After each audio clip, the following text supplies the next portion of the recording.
Awak kena angkat tangan, tak boleh apa? Tak boleh. Saya. Angkat tangan je. Angkat tangan aja. Okey. Namakan satu haiwan. Satu haiwan yang telah pupus disebabkan pemburuan haram.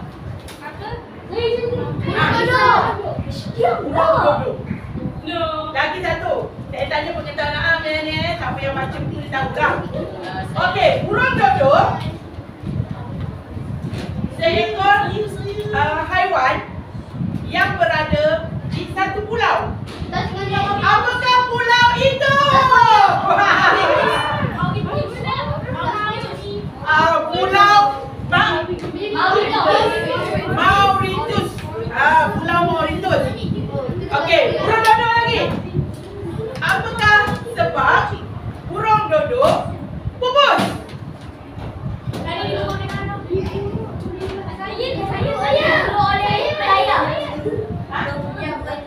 Bagus. Diburu pemburuan haram. Diburu untuk apa? Untuk makan. Selain daripada diburu, apa lagi? Ya, telur dia kena makan dengan haiwan yang bagus. Tidur ya. Okey, sebutkan 3 haiwan yang telah pupus selain daripada dinosaur.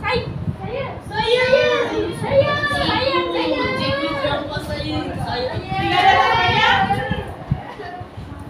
Mamut? Enggak. Angkung dan tiga. Okey, bagus. Baik. Banyak binatang yang endangered. Endangered ni diancam kepupusan.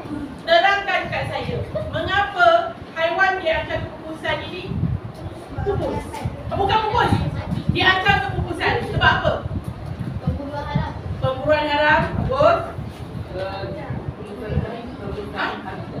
Pemusnahan habitat, betul. Bencana alam, betul. Api volcano. Wabak penyakit ada ke? Haiwan apa wabak penyakit? Serigala Tasmania. Okey, bagus-bagus. Ingatkan. Okey, ini? Perubahan cuaca. Contoh? Perubahan cuaca apa? Kering. Okey. Iklim maksudnya apa? Tiba-tiba jadi panas, tiba-tiba jadi sejuk. Ya, betul-betul. Okey.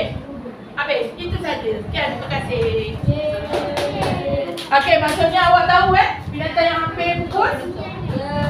Okay.